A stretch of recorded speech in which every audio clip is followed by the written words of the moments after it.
This task tip video is how to conduct some research online. Now, we're all familiar with Google, but do we know how to use it to find the right information for what we need for our studies? I'm just going to take you through a few things on Google that can hopefully really help you when you're doing some research. So, Google search has lots of different options, as well as just typing into the main bar here a term. It has some very useful tools. So to start off with, we'll just start by searching the term consumerism. What comes up first is usually a dictionary definition of the term, which can be useful if you're unsure about what it's about. And then some common questions that other people have put into Google about consumerism. You may want to just click on those, and it'll give you a link to where those questions have been answered. So for further exploration, you could go in there and have a look. What I'm most interested in is Wikipedia. Wikipedia is an excellent tool to kick off your research. You may still be unsure even after teaching about what a subject is actually about, and Wikipedia can really help you formulate those ideas. So we click on Wikipedia to consumerism, and what we have on Wikipedia is a constantly reviewed resource about what any subject in the world is about. Now, Wikipedia's got a bit of a bad reputation in terms of people think it isn't accurate because anyone can update it. So just to kibosh that idea, Wikipedia is constantly updated, but by a team of experts. Okay, usually working as volunteers. So it's not that anyone can update it.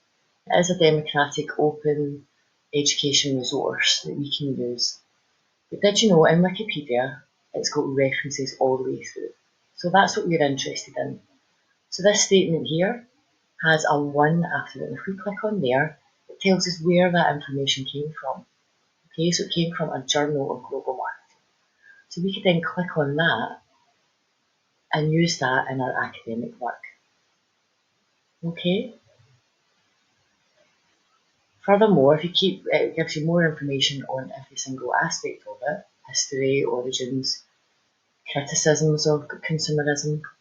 So whatever area you're interested in, you can go straight to those sections by clicking there. Okay, and then at the very bottom, we have a full list of all the references used in this Wikipedia post. So you don't want to just reference Wikipedia as your source. If you use a statement, like say you used this statement here, that's been referenced as statement 69, then you would find that listed under here as well. So we could go here and then go to that article and use this as our reference. So I hope that makes a bit more sense about Wikipedia. It is a great resource to use just to formulate your understanding, and then if you want to use any of the references included. So that's Wikipedia. Going back to our initial Google search, we can also keep looking and see what else. Investopedia is a similar platform to Wikipedia, more focused on business. So we can get a definition of consumerism from here. Again, we must quote where we got it from, so we must include the reference of the website. Okay, and then Google search also filters by videos, and we can get even more of those by using the tools at the top. So we could click on this video and have a watch, find out more about the subject, and then other articles about consumerism. Okay, so using the filter tools at the top, we can then go to news, and then you can filter those even further by relevance, etc. So we can do more recent articles, the most recent ones. We can choose a particular year, we can put a custom range in. We can say from like 1990 onwards, for example, if we wanted, and see what comes up there. For your work as well, you might want to consider images. And then again, we've got some categories of consumerism images. at the top here. The most important tool for images to consider is usage rights.